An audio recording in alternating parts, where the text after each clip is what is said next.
दंडोत वंदन कुवार सर्व कला समर्थ डोलन ते राखो प्रभु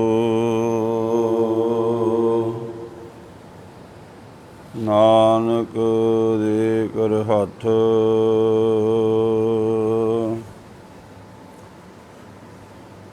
उस्तत मन में कर निरंकार कर मन मेरे सत व्यवहार निर्मल रसनामृत पियो सदा सुहेला कर ले जियो नैनो भेख ठाकुर का रंग साध संग बिनसै सब संग चरण चलो मार्ग गोबिंद मिटै पाप जपिए हर बिंद कर हर करम श्रवण हर कथा हर दरगह नानक उज्जवल मथा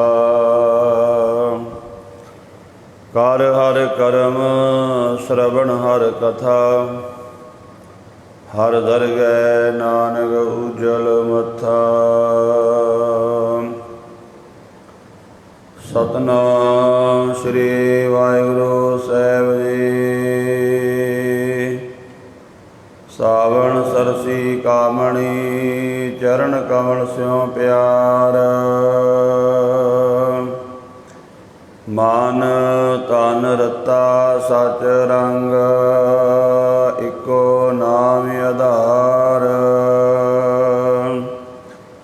सावण सरसी कामणी चरण कमल स्यों प्यार मान तन रता सच रंग इको नाम आधार विख्या रंग कुड़ाविया दिसन सभे शार हर अमृत बूंद सुहावनी मिल साधु पीवन हार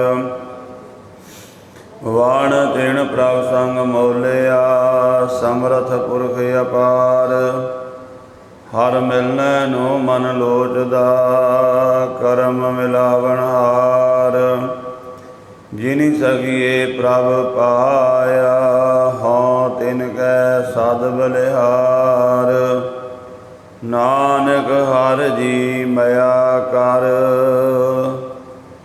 शब्द सवारण हार सावण तिना सुहागणी जिन राम नाम और हार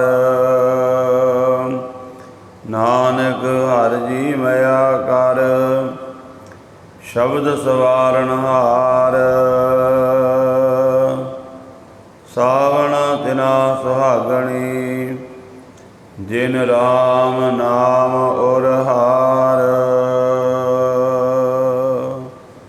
वाहिगुरु जी का खालसा वाहिगुरु जी की फतेह। परम सत्कारयोग जुगो जुग अटल चबर छतर तखत मालक हाजरा हजूर जारा जहूर सर्व कला भरपूर शब्द गुरु धन धन श्री गुरु ग्रंथ साहिब जी महाराज सच्चे पातशाह जी दे पावन चरना कमलों विखे हाजरियां भर रहे सत संगी जनों गुरु पातशाह जी ने बख्शिश की है।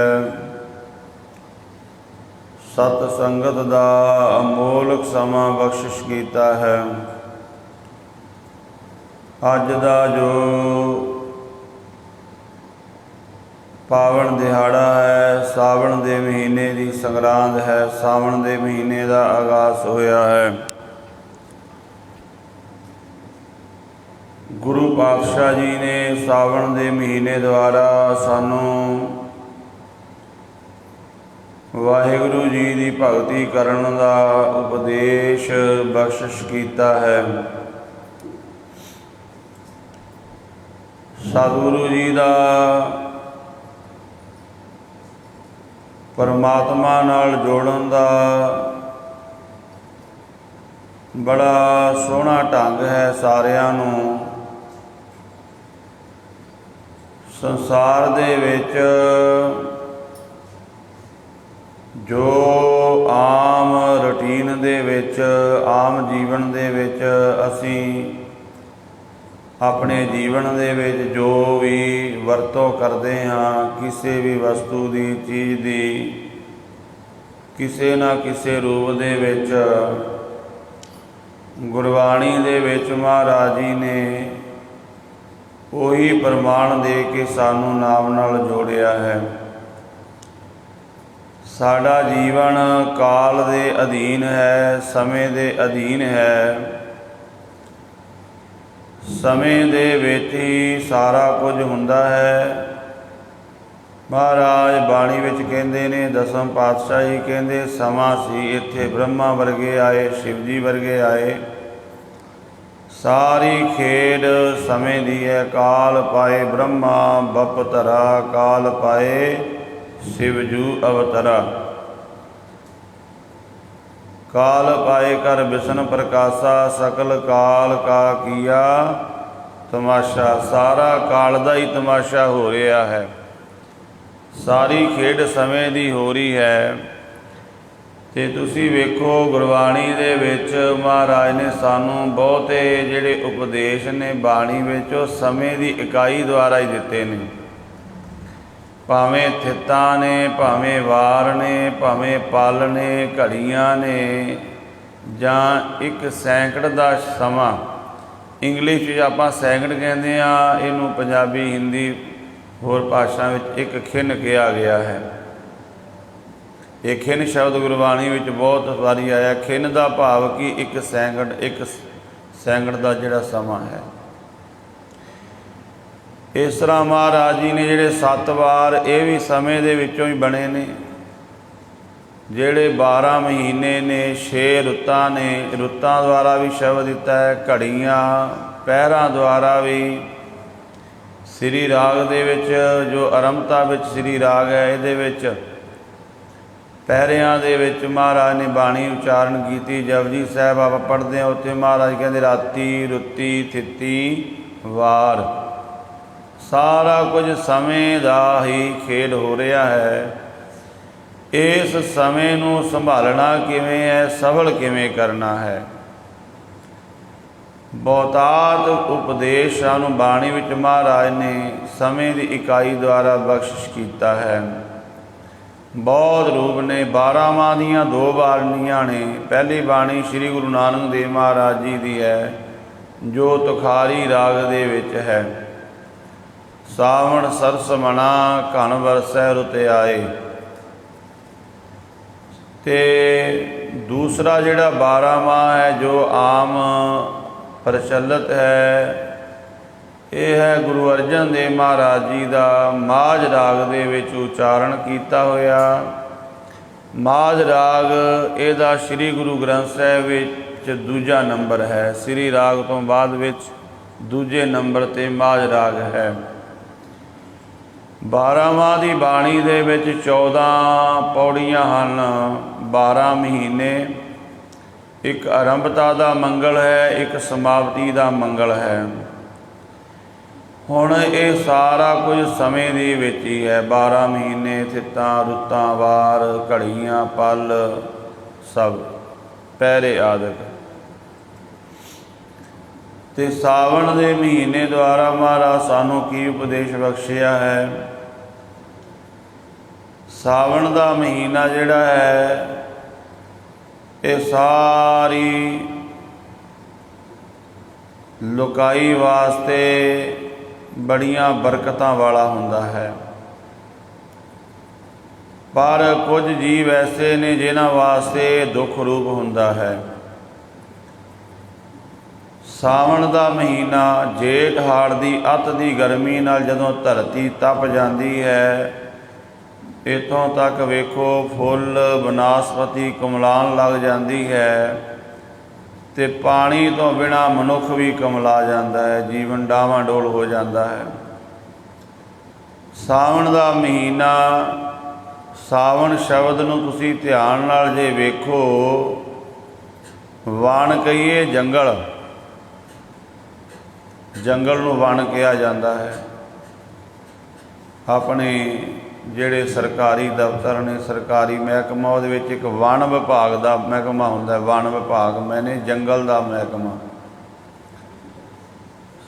ਜਿਹੜਾ ਸਾਵਣ ਦਾ ਮਹੀਨਾ ਹੈ, ਇਹਦੇ ਵਿੱਚ ਤੁਸੀਂ ਵੇਖੋ ਜਦੋਂ ਜਿਹੜੇ ਦਰਖਤ ਸੁੱਕ ਵੀ ਗਏ ਹੁੰਦੇ ਨੇ ਨਾ, ਉਹ ਵੀ ਸਾਵੇ ਹੋ ਜਾਂਦੇ ਨੇ, ਹਰੇ ਹੋ ਜਾਂਦੇ ਨੇ। ਸੁੱਕਾ ਹੋਇਆ ਕਿਤੇ ਘਾਹ ਵੀ ਵੱਟ 'ਤੇ ਪਿਆ ਹੋਵੇ ਨਾ, ਅਤੇ ਸਾਵਣ ਦਾ ਮਹੀਨਾ ਆਵੇ, ਮੀਂਹ ਪਵੇ ਭਾਰੀ, ਅਤੇ ਉਹ ਵੀ ਹਰਾ ਹੋ ਜਾਂਦਾ ਹੈ। ਵਣ ਨੂੰ ਸਾਵੇ ਕਰਨ ਵਾਲਾ ਮਹੀਨਾ, ਜੰਗਲਾਂ ਨੂੰ ਵੀ ਸਾਵੇ ਕਰਨ ਵਾਲਾ ਮਹੀਨਾ ਸਾਵਣ, ਇੱਥੋਂ ਇਹ ਸ਼ਬਦ ਬਣਿਆ ਸਾਵੇ ਵਣ, ਹਰੇ ਵਣ। ਬਿਲਕੁਲ ਸਾਰੇ ਪਾਸੇ ਵੇਖੋ ਤੁਸੀਂ, ਜਦੋਂ ਸਾਵਣ ਦਾ ਮਹੀਨਾ ਹੁਣ ਆਇਆ ਹੈ ਅੱਜ, ਅਤੇ ਜਿਵੇਂ ਮੀਂਹ ਪੈਣਾ ਹੈ ਅੱਗੇ, ਇਸ ਮਹੀਨੇ ਦੇ ਵਿੱਚ ਦੇਖੋ ਤੁਸੀਂ ਸਾਰੇ ਪਾਸੇ ਜਦੋਂ ਜਲ ਥਲ ਹੁੰਦੀ, ਫਿਰ ਸੁੱਕੇ ਹੋਏ ਦਰਖਤ ਵੀ ਹਰੇ ਹੋ ਜਾਂਦੇ ਨੇ, ਕਰੁੰਬਲਾ ਮਾਰ ਜਾਂਦੇ ਨੇ। ਅਤੇ ਸਾਵਣ ਦਾ ਮਹੀਨਾ ਬੜਾ ਉੱਤਮ ਹੈ, ਪਰ ਕੁਝ ਐਸੇ ਵੀ ਜੀਵ ਨੇ ਜਿਨ੍ਹਾਂ ਵਾਸਤੇ ਦੁੱਖ ਰੂਪ ਹੈ। ਸਤਿਗੁਰੂ ਪਾਤਸ਼ਾਹ ਜੀ ਦੇ ਪਾਵਨ ਬਾਣੀ ਵਿੱਚ ਬਚਨ ਨੇ, ਮਲਾਰ ਰਾਗ ਦੇ ਵਿੱਚ ਬਚਨ ਆਉਂਦੇ ਨੇ, ਨਾਨਕ ਸਾਵਣ ਜੇ ਵਸੈ ਚੋਹ ਉਮਾਹਾ ਹੋਏ। ਮਹਾਰਾਜ ਕਹਿੰਦੇ ਜਦੋਂ ਸਾਵਣ ਦਾ ਮਹੀਨਾ ਆਇਆ, ਮੀਂਹ ਪਿਆ, ਵਰਖਾ ਹੋਈ, ਅਤੇ ਉਸ ਸਮੇਂ ਨਾਨਕ ਸਾਵਣ ਜੇ ਵਸੈ ਚੋਹ ਉਮਾਹਾ ਹੋਏ, ਚਾਰਾਂ ਨੂੰ ਬੜੀ ਖੁਸ਼ੀ ਹੁੰਦੀ ਹੈ। ਪਰ ਨਾਨਕ ਸਾਵਣ ਜੇ ਵਸੈ ਚੋਹਾਂ ਵਿਛੋੜਾ ਹੋਏ, ਇਹ ਵੀ ਬਚਨ ਆਉਂਦੇ ਨੇ ਕਿ ਚਾਰ ਐਸੇ ਨੇ ਜਿਨ੍ਹਾਂ ਨੂੰ ਸੁੱਖ ਮਿਲਦਾ ਹੈ, ਚਾਰ ਐਸੇ ਨੇ ਜਿਨ੍ਹਾਂ ਵਾਸਤੇ ਦੁੱਖ ਰੂਪ ਹੈ। ਨਾਨਕ ਸਾਵਣ ਜੇ ਵਸੈ ਚੋਹਾਂ ਉਮਾਹਾ ਹੋਏ, ਮੱਛੀਆਂ ਰਸੀਆਂ ਘਰ ਧਨ ਹੋਏ। ਅਤੇ ਮਹਾਰਾਜ ਕਹਿੰਦੇ ਨਾਨਕ ਸਾਵਣ ਜੇ ਵਸੈ ਚੋਹ ਵਿਛੋੜਾ ਹੋਏ, ਗਾਈ ਪੁੱਤਾਂ ਨਿਰਤਨਾ ਪੰਥੀ ਚਾਕਰ ਸੋਏ। ਜਿਨ੍ਹਾਂ ਦੇ ਘਰ ਵਿੱਚ ਧਨ ਹੈ, ਰਸੀਏ ਲੋਕ ਰਸ ਲੈਣ ਵਾਲੇ, ਮੀਂਹ ਲੱਗ ਪਿਆ ਬਹੁਤ ਭਾਰੀ, ਕਿਧਰ ਜਾ ਆ ਨਹੀਂ ਸਕਦੇ, ਆਪਣੇ ਨੌਕਰ ਨੂੰ ਜਾਂ ਆਪਣੇ ਘਰਦਿਆਂ ਨੂੰ ਆਵਾਜ਼ ਮਾਰਦੇ ਨੇ, ਇਹ ਬਣਾ ਲਓ, ਇਹ ਕਰ ਲਓ, ਇਹ ਖਾ ਲਈ।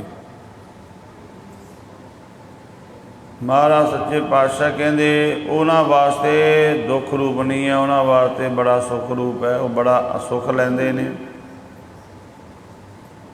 ਨਾਨਕ ਸਾਵਣ ਜੇ ਵਸੈ ਚੋਹ ਉਮਾਹਾ ਹੋਏ, ਕਹਿੰਦੇ ਉਹਨਾਂ ਨੂੰ ਬੜਾ ਖੁਸ਼ ਹੈ। ਫਿਰ ਮੱਛੀਆਂ ਪਾਣੀ ਦੇ ਵਿੱਚ ਤੈਰਦੀਆਂ ਨੇ, ਪਾਣੀ ਦੀ ਮਾਤਰਾ ਵੱਧ ਜਾਂਦੀ, ਟੋਭਿਆਂ ਵਿੱਚ ਵੀ, ਨਾਲਿਆਂ ਵਿੱਚ ਵੀ, ਸਾਰੇ ਪਾਸੇ, ਅਤੇ ਫਿਰ ਉਹ ਬੜਾ ਸੁੱਖ ਲੈਂਦੀਆਂ ਨੇ ਮੱਛੀਆਂ ਵੀ। ਇਸੇ ਤਰ੍ਹਾਂ ਜਿਹੜੇ ਸੱਪ ਨੇ, ਉਹ ਵੀ ਪਾਣੀ ਦੇ ਵਿੱਚ ਮਿਲਦੇ ਨੇ, ਖੁਸ਼ ਹੁੰਦੇ ਨੇ। ਜਿਹੜੇ ਮਿਰਗ ਆਦਿਕ ਨੇ, ਨਾਨਕ ਸਾਵਣ ਜੇ ਵਸੈ ਚੋਹ ਉਮਾਹਾ ਹੋਏ। ਅਤੇ ਪਾਤਸ਼ਾਹ ਕਹਿੰਦੇ ਕਿ ਜਦੋਂ ਸਾਵਣ ਦਾ ਮਹੀਨਾ ਆਇਆ, ਨਾਗਾਂ ਮਿਰਗਾਂ ਮੱਛੀਆਂ ਰਸੀਆਂ ਘਰ ਧਨ ਹੋਏ। ਇਹਨਾਂ ਵਾਸਤੇ ਸੁੱਖ ਹੈ, ਨਾਗਾਂ ਵਾਸਤੇ, ਮਿਰਗਾਂ ਵਾਸਤੇ। ਨਾਗ ਦਾ ਭਾਵ ਸੱਪ ਆਦਿਕ ਜਿੰਨੇ ਧਰਤੀ 'ਤੇ ਰਿੰਗਣ ਵਾਲੇ ਮਿਰਗ ਜਿੰਨੇ ਵੀ ਜੰਗਲ ਦੀ ਜਾਨਵਰ ਨੇ ਬੜੇ ਖੁਸ਼ ਹੁੰਦੇ ਨੇ, ਕਿਉਂਕਿ ਜੰਗਲ ਵਿੱਚ ਘਾਹ ਹਰਾ ਭਰਾ ਹੋ ਜਾਂਦਾ ਹੈ। ਮਿਰਗ ਖਾ ਕੇ ਬੜੇ ਖੁਸ਼ ਹੁੰਦੇ ਨੇ।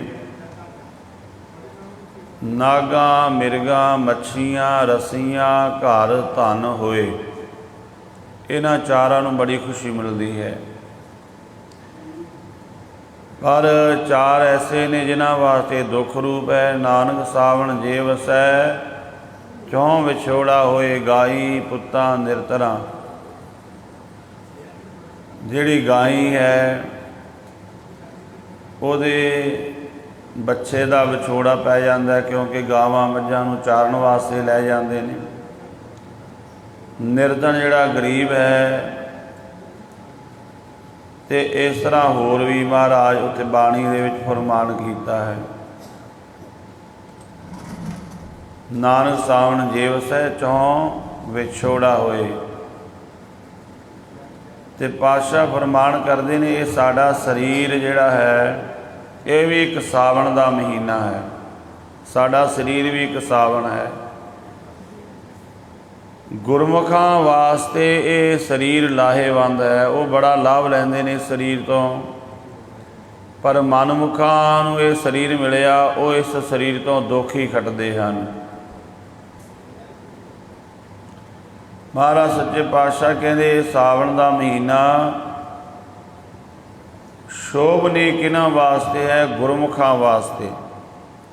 ਸਰੀਰ ਜਿਵੇਂ ਇਸ ਤੋਂ ਗੁਰਮੁਖ ਲਾਹ ਲੈਂਦੇ ਨੇ, ਵੱਧ ਤੋਂ ਵੱਧ ਨਾਮ ਜਪ ਕੇ, ਬਾਣੀ ਪੜ੍ਹ ਕੇ, ਸੇਵਾ ਕਰਕੇ, ਸਿਮਰਨ ਕਰਕੇ, ਪਰ ਮਨਮੁਖ ਇਸ ਤੋਂ ਹੋਰ ਦੁੱਖ ਖੱਟ ਲੈਂਦਾ ਹੈ, ਹੋਰ ਪਾਪ ਕਰਕੇ ਹੋਰ ਪਾਪ ਚੜ੍ਹਾ ਲੈਂਦਾ ਹੈ। ਇੱਥੇ ਮਹਾਰਾਜ ਹੁਣ ਗੁਰਮੁਖਾਂ ਦੀ ਅਵਸਥਾ ਨੂੰ ਬਿਆਨ ਕਰ ਰਹੇ ਨੇ ਕਿ ਸਾਵਣ ਦਾ ਮਹੀਨਾ ਬਾਹਰੀ ਤਲ 'ਤੇ ਵੀ ਇਹਦਾ ਪ੍ਰਭਾਵ ਹੁੰਦਾ ਹੈ। ਜਿਹੜਾ ਮੌਸਮ ਹੈ, ਸਮਾਂ ਹੈ, ਇਹਦਾ ਆਪਣਾ ਇੱਕ ਅਸਰ ਹੁੰਦਾ ਹੈ।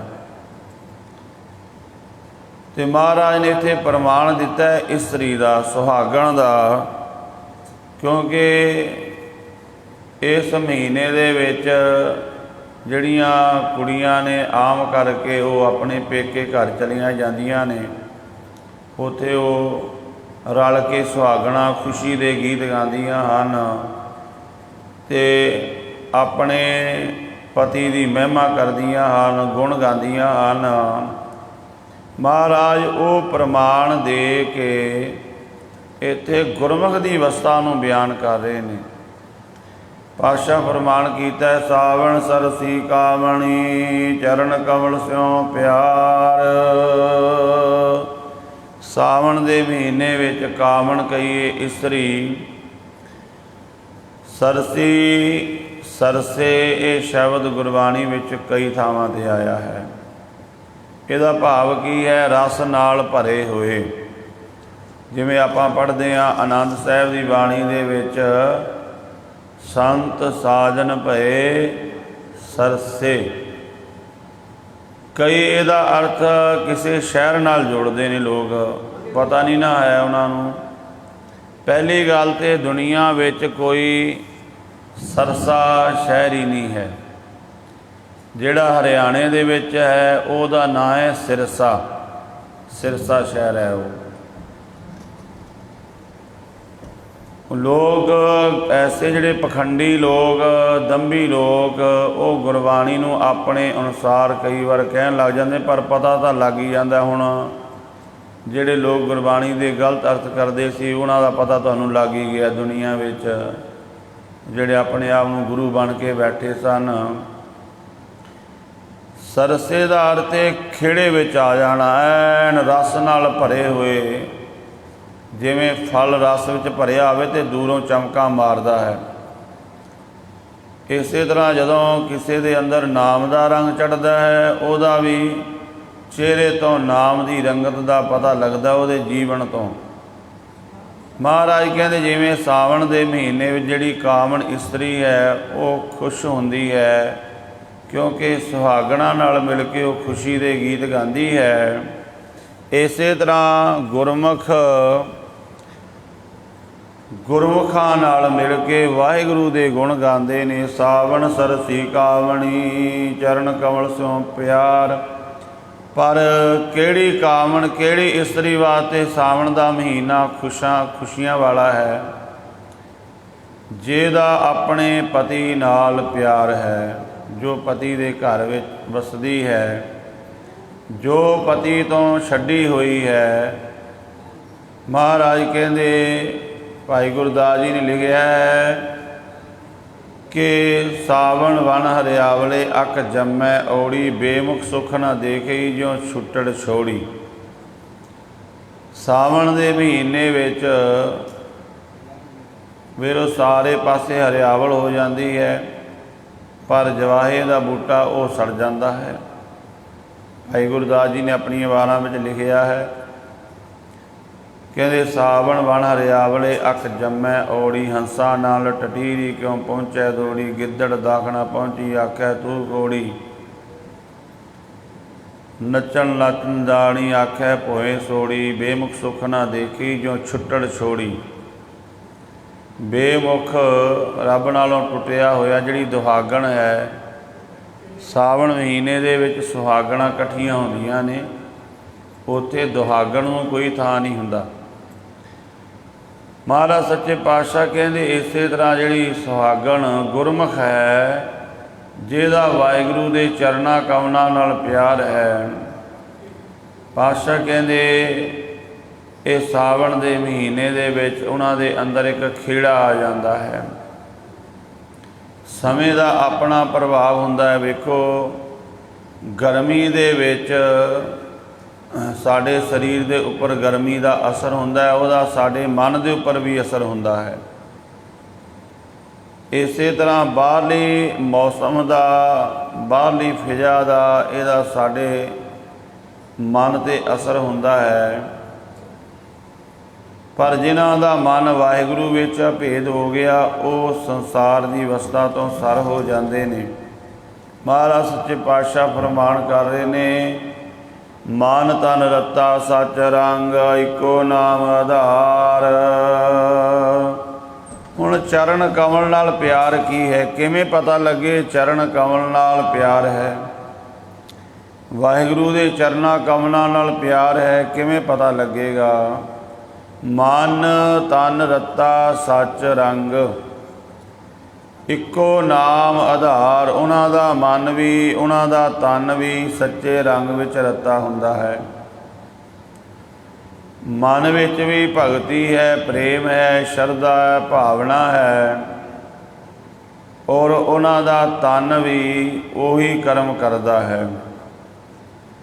ਹੁਣ ਆਪਾਂ ਵੀ ਇੱਕ ਪਾਸੇ ਬਾਣੀ ਪੜ੍ਹਦੇ ਹਾਂ, ਦੂਜੇ ਪਾਸੇ ਗੰਦੇ ਗੀਤ ਵੀ ਸੁਣਦੇ ਹਾਂ, ਸਾਡਾ ਤਨ ਉੱਧਰ ਵੀ ਜੁੜ ਜਾਂਦਾ ਹੈ, ਮਨ ਉੱਧਰ ਵੀ ਜੁੜ ਜਾਂਦਾ ਹੈ। ਇੱਕ ਪਾਸੇ ਆਪਾਂ ਕੀਰਤਨ ਵੀ ਸੁਣਦੇ ਹਾਂ, ਦੂਜੇ ਪਾਸੇ ਉਹ ਵੀ ਕਰਦੇ ਹਾਂ। ਫਿਰ ਸਾਨੂੰ ਇਹ ਅਵਸਥਾ ਨਹੀਂ ਮਿਲ ਸਕਦੀ, ਕਿਉਂਕਿ ਸਾਡਾ ਮਨ ਤਨ ਸੱਚੇ ਰੰਗ ਵਿੱਚ ਨਹੀਂ ਅਜੇ ਰਤਾ ਗਿਆ। ਸਾਡਾ ਮਨ ਤਨ ਤਾਂ ਦੋਵੇਂ ਪਾਸੇ ਚੱਲਦਾ, ਇੱਧਰ ਵੀ ਉੱਧਰ ਵੀ, ਅਤੇ ਦੋ ਪਾਸੇ ਚੱਲਣ ਵਾਲਾ ਕਦੇ ਸਫਲ ਨਹੀਂ ਹੁੰਦਾ। ਮਹਾਰਾਜ ਕਹਿੰਦੇ ਉਹਨਾਂ ਦਾ ਮਨ ਤਨ ਸੱਚੇ ਰੰਗ ਦੇ ਵਿੱਚ, ਵਾਹਿਗੁਰੂ ਦੇ ਰੰਗ ਵਿੱਚ ਰਤਾ ਜਾਂਦਾ ਹੈ। ਹੋਰ ਕੋਈ ਦੂਜੀ ਗੱਲ ਹੀ ਨਹੀਂ ਹੈ। ਪਰ ਇਹ ਤਾਂ ਦੋਵੇਂ ਪਾਸੇ ਪੂਰੇ ਕਰੀ ਜਾਂਦਾ ਹੈ। ਪਾਤਸ਼ਾਹ ਜੀ ਕਹਿੰਦੇ ਕਦੇ ਉਹ ਅਵਸਥਾ ਦੀ ਇਹਨੂੰ ਸਿਖਰਤਾ ਪ੍ਰਾਪਤ ਨਹੀਂ ਹੋਵੇਗੀ, ਉਹ ਆਨੰਦ ਨਹੀਂ ਪ੍ਰਾਪਤ ਹੋਵੇਗਾ। ਇਸੇ ਕਰਕੇ ਆਪਾਂ ਭਾਵੇਂ ਬਾਣੀ ਪੜ੍ਹਦੇ ਹਾਂ, ਨਾਮ ਜਪਦੇ ਹਾਂ, ਪਰ ਇੰਨਾ ਸਮਾਂ ਹੋ ਗਿਆ ਸਾਡੀ ਉਹ ਕੋਈ ਅਵਸਥਾ ਨਹੀਂ ਬਣੀ। ਅਤੇ ਅਕਸਰ ਲੋਕ ਇਸ ਤਰ੍ਹਾਂ ਦੀ ਸਮੇਂ ਨੂੰ ਹੰਢਾ ਕੇ ਫਿਰ ਨਾਸਤਕ ਹੋ ਜਾਂਦੇ ਨੇ ਵੀ ਗੁਰਬਾਣੀ ਵਿੱਚ ਜੋ ਲਿਖਿਆ ਹੈ ਸਾਡੀ ਸਮਝ ਤੋਂ ਬਾਹਰ ਹੈ। ਕਿਉਂ ਸਮਝ ਤੋਂ ਬਾਹਰ ਹੈ? ਕਿਉਂਕਿ ਆਪਾਂ ਉੱਥੇ ਪਹੁੰਚੇ ਹੀ ਨਹੀਂ ਹਾਂ। ਉਹਦਾ ਕਾਰਨ ਅਸੀਂ ਦੋਵੇਂ ਪਾਸੇ ਤੁਰੇ। ਇੰਨੀ ਤਾਂ ਆਪਾਂ ਨੂੰ ਸਮਝ ਹੈ ਵੀ ਆਪਾਂ ਕਿਸੇ ਸ਼ਹਿਰ ਜਾਣਾ ਹੋਵੇ ਨਾ, ਇੱਕੋ ਰੋਡ ਪਕੜਦੇ ਹਾਂ ਵੀ ਇਸੇ ਰੋਡ 'ਤੇ ਜਾਣਾ, ਇਹ ਰੋਡ ਜਿੱਦਾਂ ਸਾਨੂੰ ਮੰਜ਼ਿਲ 'ਤੇ ਲੈ ਜਾਵੇਗਾ। ਇਹ ਤਾਂ ਨਹੀਂ ਵੀ ਆਪਾਂ 10-15 ਕਿਲੋਮੀਟਰ ਉਸ ਪਾਸੇ ਨੂੰ ਗਏ, 10-15 ਕਿਲੋਮੀਟਰ ਹੋਰ ਪਾਸੇ ਨੂੰ ਤੁਰ ਪਏ, ਇੱਕੋ ਰਸਤਾ ਪਕੜ ਲੈਂਦੇ ਆ ਵੀ ਇਹ ਰਸਤਾ ਮੰਜ਼ਿਲ 'ਤੇ ਲੈ ਕੇ ਜਾਵੇਗਾ। ਵੇਖੋ, ਜੇ ਆਪਾਂ ਕੋਈ ਅਵਸਥਾ ਬਣਾਉਣੀ ਹੈ ਤਾਂ ਆਪਾਂ ਨੂੰ ਨਾਟਕ ਛੇਟਕ ਇਹ ਚੀਜ਼ਾਂ ਛੱਡਣੀਆਂ ਪੈਣਗੀਆਂ, ਜੇਕਰ ਆਪਾਂ ਗੁਰਬਾਣੀ ਤੋਂ ਕੁਝ ਲਾਭ ਲੈਣਾ ਹੈ। ਨਹੀਂ ਤਾਂ ਫਿਰ ਇੱਕ ਫਰਮੈਲਿਟੀ ਪੂਰੀ ਕਰਨੇ ਆ, ਹੋਰ ਗੁਰਸਿੱਖੀ ਵਾਲੀ ਕੋਈ ਗੱਲ ਨਹੀਂ ਹੈ। ਜਿਨ੍ਹਾਂ ਦਾ ਮਨ ਤਨ ਸੱਚੇ ਰੰਗ ਵਿੱਚ ਰੱਤਾ ਗਿਆ, ਜਿਨ੍ਹਾਂ ਦਾ ਵਾਹਿਗੁਰੂ ਦੇ ਚਰਨਾਂ ਕਮਲਾਂ ਨਾਲ ਪਿਆਰ ਸੀ, ਉਹਨਾਂ ਦੀ ਅਵਸਥਾ ਸਤਿਗੁਰੂ ਬਾਣੀ ਵਿੱਚ ਦੱਸਦੇ ਨੇ, ਭਾਵੇਂ ਦੁੱਖ ਆਇਆ ਭਾਵੇਂ ਸੁੱਖ ਆਇਆ, ਉਸ ਵਾਹਿਗੁਰੂ ਦੇ ਨਾਮ ਦੇ ਵਿੱਚ ਅਭੇਦ ਰਹੇ। ਭਾਵੇਂ ਕਿੰਨਾ ਵੀ ਦੁੱਖ ਆ ਗਿਆ, ਜੇ ਸੁਖ ਦੇ ਤਾਂ ਤੁਝੇ ਅਰਾਧੀ, ਦੁੱਖ ਵੀ ਤੁਝੇ ਧਿਆਈ। ਜੇ ਦੁੱਖ ਆ ਗਿਆ, ਜੀਵਨ ਵਿੱਚ ਰੋਣ ਨਹੀਂ ਲੱਗ ਪਏ। ਅੱਜ ਦਾ ਜਿਹੜਾ ਦਿਹਾੜਾ ਹੈ ਨਾ ਸਾਧ ਸੰਗਤ, ਅੱਜ ਬਹੁਤ ਵੱਡਾ ਦਿਹਾੜਾ ਹੈ ਸਿੱਖ ਇਤਿਹਾਸ ਦੇ ਅੰਦਰ। ਆਪ ਸੰਗਤਾਂ ਨੂੰ ਪਤਾ ਹੋਵੇਗਾ, ਸਾਵਣ ਦਾ ਮਹੀਨਾ ਆਪਾਂ ਨੂੰ ਇਸ ਤਰ੍ਹਾਂ ਤੇ ਯਾਦ ਰਹਿੰਦਾ ਵੀ ਖੀਰ ਮਾਲ ਪੂੜੇ ਖਾਣੇ ਨੇ, ਇਹ ਤੇ ਯਾਦ ਹੈ ਆਪਾਂ ਨੂੰ। ਪਰ ਸਾਵਣ ਦਾ ਮਹੀਨਾ ਸਿੱਖ ਇਸ ਕਰਕੇ ਨਹੀਂ ਯਾਦ ਕਰਦਾ। ਸਾਵਣ ਦਾ ਮਹੀਨਾ ਜਦ ਸਮੇਂ ਸਨ 1745 ਜ਼ਕਰੀਏ ਦਾ ਰਾਜ ਆਇਆ ਪੰਜਾਬ 'ਤੇ, ਪੂਲੇ ਪਿੰਡ ਦੇ ਵਿੱਚ ਇੱਕ ਬੱਚਾ ਪਲ ਰਿਹਾ ਹੈ, ਉਹਦਾ ਨਾਮ ਹੈ ਭਾਈ ਤਾਰੂ ਸਿੰਘ। ਇਹਦਾ ਪਿਤਾ ਬਚਪਨ ਵਿੱਚ ਹੀ ਚੜ੍ਹਾਈ ਕਰ ਗਿਆ। ਇਹਦੀ ਮਾਂ, ਇੱਕ ਇਹਦੀ ਛੋਟੀ ਭੈਣ ਹੈ, ਦੋਵਾਂ ਬੱਚਿਆਂ ਨੂੰ ਪਾਲ ਰਹੀ ਹੈ। ਅਤੇ ਇਹ ਭਾਈ ਤਾਰੂ ਸਿੰਘ ਨੌਜਵਾਨ ਹੋ ਗਿਆ। 25 ਸਾਲ ਦੀ ਉਮਰ ਦੇ ਵਿੱਚ ਭਾਈ ਤਾਰੂ ਸਿੰਘ ਸ਼ਹੀਦ ਹੋ ਜਾਂਦੇ ਨੇ। ਕੋਈ ਜ਼ਿਆਦਾ ਵੱਡੀ ਉਮਰ ਨਹੀਂ, 25 ਸਾਲ ਦੀ ਉਮਰ। ਆਪਾਂ ਇਸ ਉਮਰ ਵਿੱਚ ਆ ਕੇ ਵਿਆਹ ਬੱਚੇ ਦਾ ਕਰਦੇ ਹਾਂ। ਅਤੇ ਭਾਈ ਤਾਰੂ ਸਿੰਘ ਕਾਨੂੰਨ ਦੀ ਵੀ ਪਾਲਣਾ ਕਰਦੇ ਨੇ, ਜੋ ਟੈਕਸ ਭਰਨਾ ਹੈ ਉਹ ਵੀ ਕਰਦੇ ਨੇ, ਅਤੇ ਆਪਣੇ ਘਰ ਦਾ ਗੁਜ਼ਾਰਾ ਵੀ ਚੱਲਦੇ ਨੇ। ਆਪਣਾ ਦਸਵੰਧ ਕੱਢਦੇ ਨੇ, ਫਸਲ ਬਾੜੀ ਕਰਦੇ ਨੇ, ਜੋ ਦਸਵੰਧ ਨਿਕਲਦਾ ਉਹਦੇ ਵਿੱਚੋਂ ਲੰਗਰ ਚਲਾਉਂਦੇ ਨੇ। ਅਤੇ ਜਿਹੜਾ ਲੰਗਰ ਚਲਾਉਂਦੇ ਨੇ ਉਹਦੇ ਵਿੱਚ ਕੀ ਕਰਦੇ ਨੇ, ਕੋਈ ਵੀ ਆਵੇ, ਹਿੰਦੂ ਆਵੇ, ਮੁਸਲਮਾਨ ਆਵੇ, ਜਿਹੜਾ ਮਰਜ਼ੀ ਆਵੇ, ਇਸ ਕਰਕੇ ਇਲਾਕੇ ਦੇ ਵਿੱਚ ਇਹਨਾਂ ਦਾ ਬੜਾ ਸਤਿਕਾਰ ਬਣ ਗਿਆ। ਅਤੇ ਭਾਈ ਤਾਰੂ ਸਿੰਘ ਜਿਹੜੇ ਜੰਗਲਾਂ ਵਿੱਚ ਸਿੰਘ ਰਹਿੰਦੇ ਸਨ, ਉਹਨਾਂ ਤੱਕ ਵੀ ਲੰਗਰ ਦੀ ਰਸਤ ਪਹੁੰਚਾਉਂਦੇ ਨੇ, ਤਿਆਰ ਕਰਕੇ ਲੰਗਰ ਬਣਾ ਕੇ। ਔਰ ਬਾਣੀ ਦੇ ਬੜੇ ਰਸੀਏ ਨੇ, ਬੜਾ ਰਸ ਲੈ ਕੇ ਬਾਣੀ ਪੜ੍ਹਦੇ ਨੇ, ਨਾਮ ਜਪਦੇ ਨੇ। ਹਰ ਭਗਤ ਨਰਿੰਦਣੀਏ ਨੇ ਜਾ ਕੇ ਜ਼ਕਰੀਏ ਖਾਂ ਦੇ ਕੋਲ ਸ਼ਿਕਾਇਤ ਕਰ ਦਿੱਤੀ ਲਾਹੌਰ ਦੇ ਵਿੱਚ ਵੀ ਇੱਦਾਂ ਇਹ ਜਿਹੜੇ ਸਿੰਘਾਂ ਨੂੰ ਤੁਸੀਂ ਮਾਰਨਾ ਚਾਹੁੰਦੇ ਹੋ, ਖ਼ਤਮ ਕਰਨਾ ਚਾਹੁੰਦੇ ਹੋ, ਇਹ ਉਹਨਾਂ ਤੱਕ ਲੰਗਰ ਪਹੁੰਚਾਉਂਦਾ। ਹੋਰ ਕਈ ਝੂਠੀਆਂ ਤੌਹਮਤਾਂ ਲਾ ਦਿੱਤੀਆਂ। ਅਤੇ ਜ਼ਕਰੀਏ ਖਾਂ ਨੇ ਕੋਈ ਦਲੀਲ, ਕੋਈ ਅਪੀਲ, ਕੋਈ ਪੁੱਛਗਿੱਛ ਨਹੀਂ, ਸਿਪਾਹੀ ਭੇਜ ਕੇ ਭਾਈ ਤਾਰੂ ਸਿੰਘ ਨੂੰ ਗ੍ਰਿਫਤਾਰ ਕਰ ਲਿਆ। ਭਾਵੇਂ ਕਿ ਇਲਾਕੇ ਦੇ ਲੋਕ ਇਕੱਠੇ ਹੋ ਗਏ, ਪਿੰਡ ਦੇ ਲੋਕ ਇਕੱਠੇ ਹੋ ਗਏ ਕਿ ਇਹਨਾਂ ਦਾ ਕੋਈ ਕਸੂਰ ਨਹੀਂ, ਪਰ ਫਿਰ ਵੀ ਉਹ ਸਿਪਾਹੀ ਮੰਨੇ ਨਾ, ਲੈ ਗਏ ਭਾਈ ਤਾਰੂ ਸਿੰਘ ਨੂੰ। ਭਾਈ ਤਾਰੂ ਸਿੰਘ ਵੀ ਕਹਿੰਦੇ ਕੋਈ ਗੱਲ ਨਹੀਂ, ਗੁਰੂ ਦਾ ਹੁਕਮ ਹੈ। ਔਰ ਇਹਨਾਂ ਨੂੰ ਲਾਹੌਰ ਜੇਲ੍ਹ ਦੇ ਵਿੱਚ ਬੰਦ ਕੀਤਾ ਗਿਆ। ਮਨ ਤਨ ਰੱਤਾ ਸੱਚ ਰੰਗ, ਇੱਕੋ ਨਾਮ ਆਧਾਰ। ਭਾਵੇਂ ਦੁੱਖ ਆਵੇ ਸੁੱਖ ਆਵੇ, ਗੁਰਮੁਖ ਉਹ ਸੰਸਾਰ ਦੀ ਅਵਸਥਾ ਤੋਂ ਪਰੇ ਹੁੰਦਾ ਹੈ, ਨਿਰਲੇਪ ਹੁੰਦਾ ਹੈ।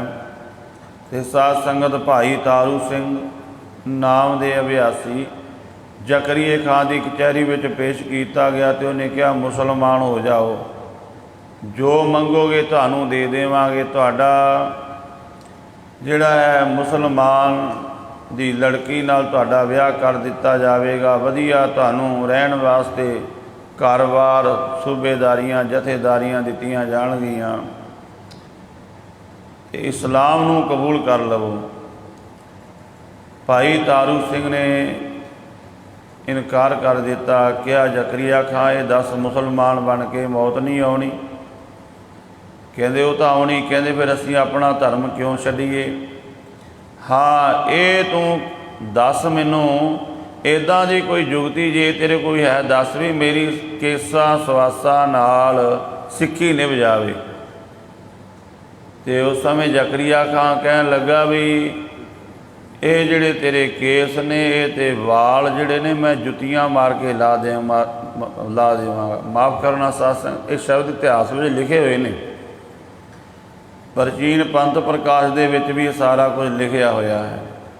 ਤੇ ਭਾਈ ਤਾਰੂ ਸਿੰਘ ਜਦੋਂ ਇਹ ਬਚਨ ਆਖੇ ਨਾ, ਕਹਿਣ ਲੱਗੇ ਦੁਸ਼ਟਾ ਵੇਖ, ਜਿਹੜੀ ਜੁੱਤੀ ਦੀ ਗੱਲ ਤੂੰ ਕਰਦਾ ਹੈ ਨਾ ਮੇਰੇ ਕੇਸਾਂ 'ਤੇ ਮਾਰਨ ਵਾਸਤੇ, ਇਹ ਜੁੱਤੀ ਤੇਰੇ ਸਿਰ ਵਿੱਚ ਹੀ ਪਏਗੀ। ਤੈਨੂੰ ਪਹਿਲਾਂ ਅੱਗੇ ਨਰਕਾਂ ਨੂੰ ਭੇਜਾਂਗਾ, ਫਿਰ ਮੈਂ ਜਾਵਾਂਗੇ। ਗੁਰੂ ਦੇ ਸਿੱਖ ਦਾ ਬਚਨ ਹੈ ਤੇ ਮੇਰਾ ਗੁਰੂ ਮੇਰੀ ਸਿੱਖੀ ਕੇਸਾਂ ਸਵਾਸਾਂ ਨਾਲ ਨਿਭਾਵੇਗਾ। ਮੈਨੂੰ ਮੇਰੇ ਗੁਰੂ 'ਤੇ ਭਰੋਸਾ ਹੈ।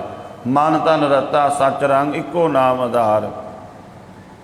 ਤੇ ਸਾਧ ਸੰਗਤ ਫਿਰ ਉਹਨਾਂ ਨੇ ਨਾਈ ਬੁਲਾਏ। ਕਹਿੰਦੇ ਹਨ ਕਿ ਉਹਨਾਂ ਨਾਈਆਂ ਦੀ ਜਿਹੜੀ ਕੈਂਚੀ ਸੀ ਉਹ ਜਿਹੜੀ ਚੱਲ ਨਹੀਂ ਸਕੀ ਭਾਈ ਤਾਰੂ ਸਿੰਘ ਦੇ ਕੇਸਾਂ 'ਤੇ। ਐਸੀ ਗੁਰੂ ਦੀ ਕਲਾ ਵਰਤੀ।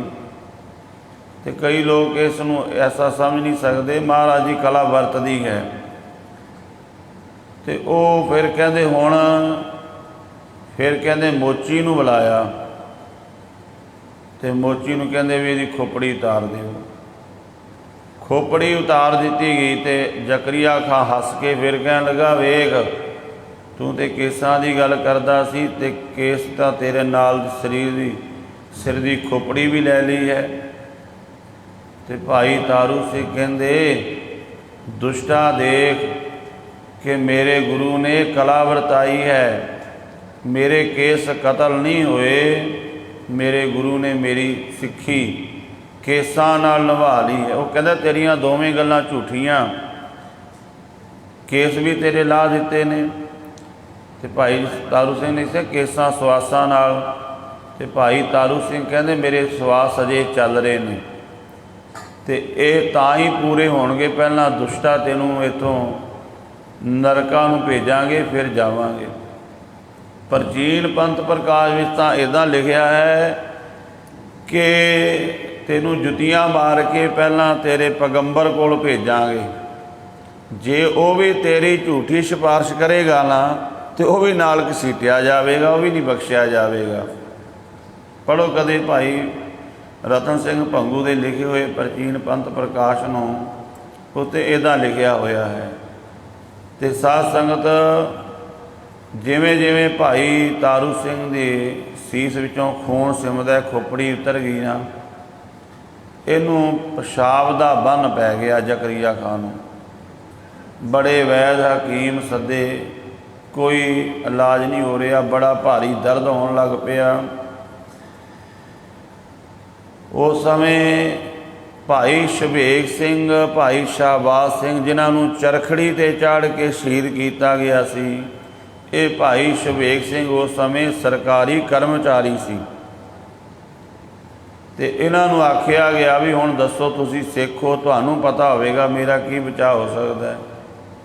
ਤੇ ਉਹ ਕਹਿੰਦੇ ਵੀ ਭਾਈ ਤਾਰੂ ਸਿੰਘ ਨੇ ਇਹ ਬਚਨ ਆਖੇ ਨੇ ਤੇ ਭਾਈ ਤਾਰੂ ਸਿੰਘ ਹੀ ਕੋਈ ਗੱਲ ਕਰ ਸਕਦਾ। ਭਾਈ ਤਾਰੂ ਸਿੰਘ ਕੋਲ ਆਏ ਤੇ ਭਾਈ ਤਾਰੂ ਸਿੰਘ ਕਹਿੰਦਾ ਵੀ ਮੇਰੇ ਤੇ ਕੋਈ ਗੱਲ ਹੈ ਨਹੀਂ, ਇਹ ਤਾਂ ਹੁਣ ਗੁਰੂ ਦਾ ਪੰਥ ਜਾਣੇ, ਗੁਰੂ ਜਾਣੇ।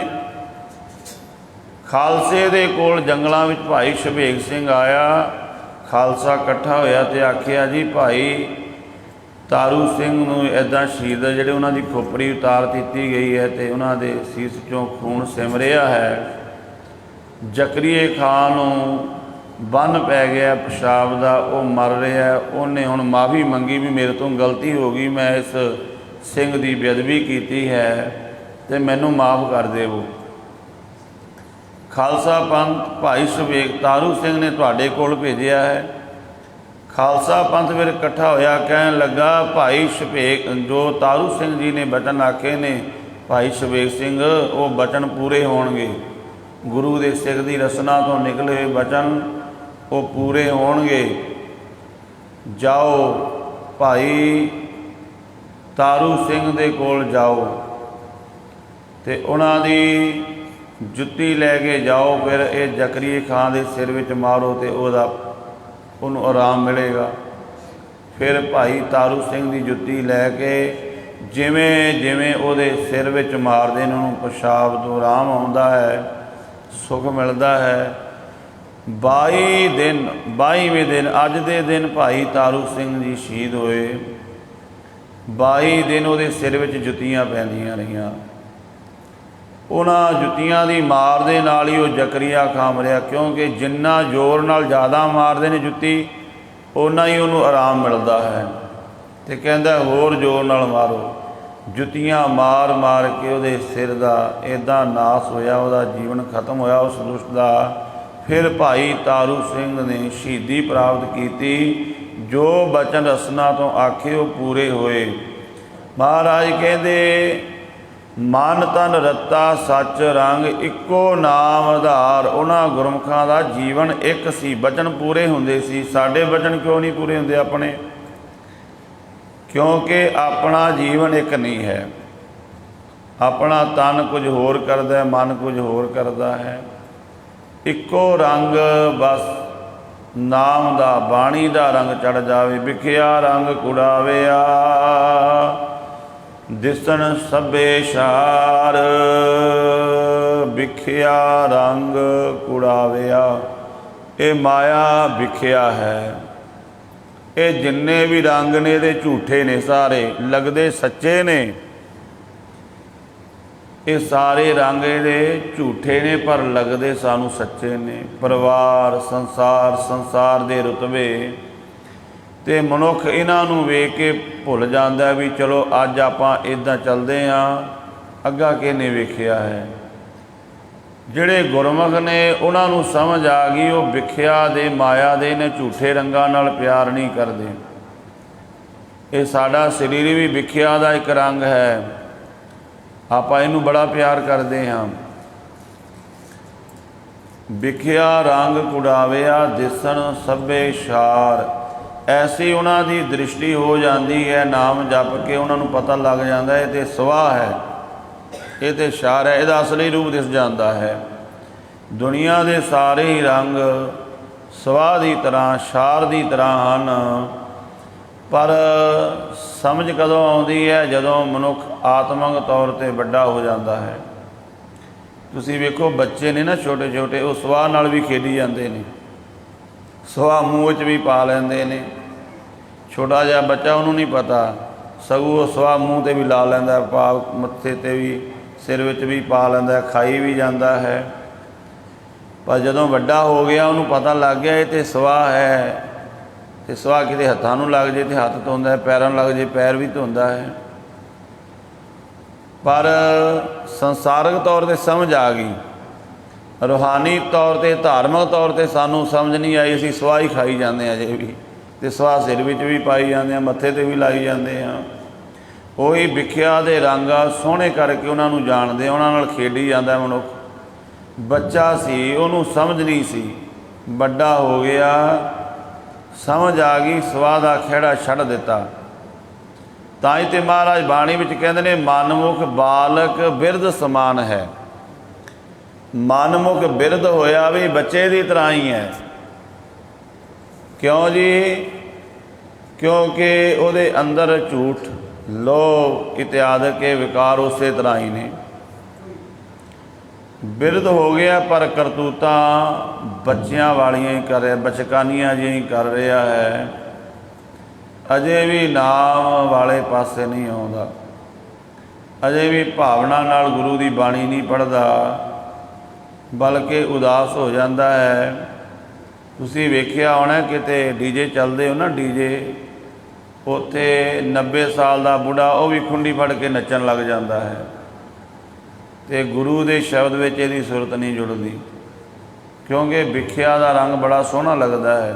ਮਹਾਰਾਜ ਕਹਿੰਦੇ ਵਿਖਿਆ ਰੰਗ ਕੁੜਾਵਿਆ ਦਿਸਣ ਸਭੇ ਸ਼ਾਰ। ਗੁਰਮੁਖਾਂ ਨੂੰ ਇਹ ਵਿਖਿਆ, ਮਾਇਆ ਰੂਪੀ ਵਿਖਿਆ ਦੇ ਸਾਰੇ ਰੰਗ ਦਾ ਪਤਾ ਲੱਗ ਜਾਂਦਾ, ਝੂਠੇ ਨੇ, ਇਹ ਲੈ ਜਾਂਦੇ ਨੇ। दिसन सभे सार, और सारा कुछ दिखाई देने लग जाता है। सारा कुछ सुवाह है, खेह की तरह, इदों बाद कुछ भी नहीं है। हर अमृत बूंद सुहावनी, मिल साधु पीवनहार। वाहिगुरु दे नाम दी अमृत बूंद सुहावनी है, सोहनी है बड़ी। मिल साधु पीवनहार, वो गुरु तो मिलती है, गुरु नूं मिल के मिलती है। वेखो भावें किन्ने पंछी ने संसार दे विच, पर महाराज ने बाणी विच एक प्रमाण दिता है कि वेख तेरे अंदर रब नूं मिलन दी इस तरह की खिच होनी चाहिए है। वो बबीहा है, वो है पंछी बबीहा। मेरा मन लोचै गुरदर्शन ताई, बिलब करे चातरिक की न्याई। चातरिक नाम ही बबीहे दा है। बबीहा ਉਹਨੂੰ आखिया गया, ਜਦੋਂ ਉਹਨੂੰ प्यास लगी तो ਉਹਨੂੰ आखिया गया भी ये समुंदर पानी का भरिया पिया, दरिया पानी के भरे पे ने, नदियाँ बड़ा पानी चल रहा, खूह चल रहे ने, टूबल चल रहे ने, पानी पी लै। वो कहता भी ये पानी मेरी प्यास नहीं बुझाता। स्वांति बूंद ही ਉਹਦੀ प्यास ਨੂੰ बुझाती है। स्वांति बूंद की प्यास हर एक पंछी नूं नहीं लगती, ये भी नाल है। पंछी किन्ने ने, सारे पंछियां नूं स्वांति बूंद की प्यास नहीं लगती। शरीर बड़े ने, सारियां नूं नाम रूपी स्वांति बूंद की प्यास नहीं लगती। नाम जपण की प्यास किसी बिरले नूं लगती है, सारियां नूं नहीं लगती है, क्योंकि सारियां दा जीवन उहदे वर्गा नहीं है। जीवन बन अजे बबीहे होर पंछियां की मजबूरी है भी अपना जीवन बदल नहीं सकते, पर मनुख तेरे हथ विच है। तू गुरु की शरण विच आ जा, तेरा जीवन बबीहे वर्गा बन जावे। ते महाराज सच्चे पातशाह जी कहते, बबीहा अमृत वेले बोलिया, तादर सुनी पुकार, मेघे नूं फुरमान होआ। अमृत बूंद सुहावनी, मिल साधु पीवनहार। साधु कौन है? बदल। वाहिगुरु वालों फिर हुक्म होंदा है बदलों नूं भी ये बबीहा बड़ी पुकार कर रहा कई दिनों तो। स्वांति बूंद, फिर मीह पैंदा, उस मीह दे विचों स्वांति बूंदां गिरदियां ने। स्वांति बूंद सिप विच गिर जावे ना, मोती बन जाती है। वो भी है पानी, पानी है। वेखो बूंदा किन्नियां गिरदियां ने, सारियां मोती नहीं बनदियां। स्वांति बूंद जदों गिरदी है तो वह सिप विच गिर जावे मोती बन जाती, केले ते गिर जावे कपूर बन जाता है, तो सप दे मूँह विच गिर जावे बड़ा भारी खतरनाक जहर बनता है। स्वांति बूंद दा संगत की रंगत होंदी है। जो स्वांति बूंद किते सप दे मूँह विच गिर जावे, ਉਹਨੂੰ भी ठंड मिलती, सप नूं भी, पर वह बड़ा भारी जहर बन जाता है। तो यही स्वांति बूंद बबीहे की प्यास बुझा देती है। कई विद्वानों ने 6 महीने तक किया भी उन्होंने फिर प्यास नहीं लगती, फिर ये पुकार करता है, फिर वो जड़ी बूंद गिरती, फिर इन्हूं प्यास मिटती है। तो इस तरह साहब सच्चे पातशाह जी फरमान करते ने कि नाम की बूंद बड़ी सुहावनी है, पर उसकी प्यास हर एक नूं नहीं लगती। वो जदों कोई पुकार करता है ना, फिर रब कृपा करता है। गुरु रूपी बदल नूं हुक्म होंदा है दरगाही भी इस बबीहे ते कृपा कर दे, उस जीव ते कृपा कर देवो। बबीहा अमृत वेले बोलिया, तां दर सुनी पुकार, मेघा नो फरमान हुआ, वरसो कृपा धार। हाँ तिन कै बलिहारनै, जिनी सच रखिया उरतार, नानक नामे सब हरियावली। महाराज कहते नाम दे नाल सारे पासे हरियावल हो जाता, जीवन हरिया भरिया हो जाता है। मन तन रत्ता सच रंग, इको नाम आधार वाहिगुरु। हर अमृत बूंद सुहावनी, मिल साधु पीवनहार। ਵਣ ਤਿਨ ਪ੍ਰਭ ਸੰਗ ਮੋਲਿਆ, ਸਮਰਥ ਪੁਰਖ ਅਪਾਰ। ਵਣ ਤਿਨ ਪ੍ਰਭ ਸੰਗ ਮੋਲਿਆ। ਵਣ ਜਿੰਨੀ ਵੀ ਬਨਸਪਤੀ ਖੜੀ ਹੈ, ਤਿਰਣ ਜਿੰਨੇ ਘਾਹ ਆਦਿਕ ਧਰਤੀ ਦੇ ਉੱਪਰ, ਜਿਵੇਂ ਕਈ ਵੇਲਾਂ ਜਾਂ ਜੋ ਕੁਝ ਵੀ ਹੈ, ਸਾਰਾ ਕੁਝ, ਇਹਦਾ ਭਾਵ ਕੀ ਹੈ? ਸਾਰਾ ਕੁਝ, ਭਾਵੇਂ ਕੋਈ ਅਸਮਾਨ ਵਿੱਚ ਉੱਡ ਰਿਹਾ ਹੈ, ਭਾਵੇਂ ਕੋਈ ਧਰਤੀ 'ਤੇ ਚੱਲਣ ਵਾਲਾ ਜੀਵ। ਵਣ ਤਿੰਨ ਦਾ ਅਰਥ ਇਕੱਲਾ ਜੰਗਲ ਅਤੇ ਘਾਹ ਨਹੀਂ, ਭਾਵ ਸਾਰਾ ਕੁਝ ਇਹਦੇ ਵਿੱਚ ਆ ਗਿਆ। ਕਿਉਂਕਿ ਜਿਹੜੇ ਦਰਖਤ ਨੇ ਉੱਪਰ ਅਸਮਾਨ ਵਾਲੇ ਪਾਸੇ ਨੇ, ਜਿਹੜਾ ਘਾਹ ਇਹ ਧਰਤੀ 'ਤੇ ਲੰਮਾ ਪਿਆ ਹੈ, ਭਾਵ ਕਿ ਸਾਰੇ ਜੀਵ, ਸਾਰਾ ਕੁਝ ਹੀ ਵਣ ਤਿਨ ਪ੍ਰਭ ਸੰਗ ਮੋਲਿਆ, ਸਮਰਥ ਪੁਰਖ ਅਪਾਰ। ਉਹ ਗੁਰਮੁਖ ਜਦੋਂ ਇੱਦਾਂ ਰੱਬ ਦੇ ਨਾਲ ਸਵਾਂਤੀ ਬੂੰਦ ਮਿਲ ਜਾਂਦੀ, ਫਿਰ ਸੰਸਾਰ ਨੂੰ ਵੇਖਦੇ ਨੇ, ਫਿਰ ਪਤਾ ਲੱਗ ਜਾਂਦਾ ਵੀ ਰੱਬ ਤਾਂ ਹਰ ਇੱਕ ਥਾਂ 'ਤੇ, ਸਾਰਾ ਕੁਝ ਵਿੱਚ ਰੱਬ ਹੀ ਰੱਬ ਬੋਲ ਰਿਹਾ ਹੈ, ਸਾਰੇ ਪਾਸੇ ਰੱਬ ਆਪ ਹੀ ਬੋਲ ਰਿਹਾ। ਧੰਨ ਗੁਰੂ ਰਾਮਦਾਸ ਮਹਾਰਾਜ ਜੀ ਬਾਣੀ ਵਿੱਚ ਕਹਿੰਦੇ ਨੇ, ਹਰ ਜਨ ਬੋਲਤ ਸ੍ਰੀ ਰਾਮ, ਨਾਮਾ ਮਿਲ ਸਾਧ ਸੰਗਤ ਹਰ ਤੋਰ। ਜੋ ਬੋਲਤ ਹੈ ਮ੍ਰਿਗ ਮੀਨ ਪੰਖੇਰੂ, ਸੋ ਬਿਨ ਹਰ ਜਾਪਤ ਹੈ ਨਹੀਂ ਹੋਰ। ਮਹਾਰਾਜ ਸੱਚੇ ਪਾਤਸ਼ਾਹ ਜੀ ਕਹਿੰਦੇ ਕਿ ਵਾਹਿਗੁਰੂ ਪਰਮਾਤਮਾ ਦਾ ਨਾਮ ਸਾਰੇ ਪਾਸੇ ਗੂੰਜ ਰਿਹਾ ਹੈ। ਗੁਰੂ ਰਾਮਦਾਸ ਮਹਾਰਾਜ ਜੀ ਕਹਿੰਦੇ, ਜੋ ਬੋਲਤ ਹੈ ਮ੍ਰਿਗ ਮੀਨ ਪੰਖੇਰੂ, ਸੋ ਬਿਨ ਹਰ ਜਾਪਤ ਹੈ ਨਹੀਂ ਹੋਰ। ਤਿੰਨ ਜੀਵਾਂ ਦਾ ਇੱਥੇ ਨਾਮ ਲਿਆ ਮਹਾਰਾਜ ਨੇ, ਮ੍ਰਿਗ ਮੀਨ ਪੰਖੇਰੂ। ਸੰਸਾਰ ਦੇ ਵਿੱਚ ਤਿੰਨ ਤਰ੍ਹਾਂ ਦੀ ਕੈਟਾਗਰੀ ਦੇ ਜੀਵ ਹਨ। ਇੱਕ ਉਹ ਜਿਹੜੇ ਧਰਤੀ 'ਤੇ ਰਹਿੰਦੇ ਨੇ, ਇੱਕ ਉਹ ਜਿਹੜੇ ਪਾਣੀ ਵਿੱਚ ਰਹਿੰਦੇ ਨੇ, ਜਲ ਵਿੱਚ ਰਹਿੰਦੇ ਨੇ, ਇੱਕ ਜਿਹੜੇ ਆਕਾਸ਼ਚਾਰੀ ਨੇ, ਨਭ ਆਕਾਸ਼ ਦੇ ਵਿੱਚ ਰਹਿੰਦੇ ਨੇ। ਜੋ ਬੋਲਤ ਹੈ ਮ੍ਰਿਗ, ਮ੍ਰਿਗ ਦਾ ਭਾਵ ਇਕੱਲਾ ਹਿਰਨ ਨਹੀਂ ਕਰਨਾ, ਮ੍ਰਿਗ ਦਾ ਭਾਵ ਜਿੰਨੇ ਧਰਤੀ 'ਤੇ ਰਹਿਣ ਵਾਲੇ ਜੀਵ ਨੇ। ਮੀਨ ਜਿੰਨੇ ਜਲ ਵਿੱਚ ਰਹਿਣ ਵਾਲੇ ਜੀਵ ਨੇ। ਪੰਖੇਰੂ ਜਿੰਨੇ ਆਕਾਸ਼ਚਾਰੀ ਜੀਵ ਨੇ। ਸਾਰੇ ਪਾਸੇ ਉਹ ਰੱਬ ਹੀ ਰੱਬ, ਉਹ ਵੀ ਬੋਲਦੇ ਨੇ, ਪਰ ਆਪਾਂ ਨੂੰ ਕਿਉਂ ਨਹੀਂ ਸੁਣਾਈ ਦਿੰਦਾ?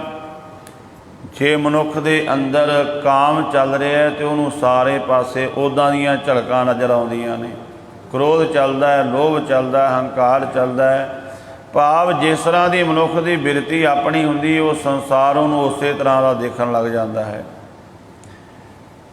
ਕੋਈ ਵੇਖੋ ਦਰਖਤ ਨੂੰ ਵੇਖ ਕੇ ਕਿਸੇ ਤਰ੍ਹਾਂ ਦਾ ਗੀਤ ਲਿਖਦਾ, ਕੋਈ ਕਿਸੇ ਤਰ੍ਹਾਂ ਦਾ, ਕੋਈ ਕਿਸੇ ਤਰ੍ਹਾਂ ਦਾ। ਜਿਸ ਤਰ੍ਹਾਂ ਦੀ ਕਿਸੇ ਦੀ ਅਵਸਥਾ ਹੁੰਦੀ, ਉਸੇ ਤਰ੍ਹਾਂ ਉਹਨੂੰ ਉਹ ਸੰਸਾਰ ਬਾਹਰੋਂ ਦੇਖਣ ਲੱਗ ਜਾਂਦਾ ਹੈ।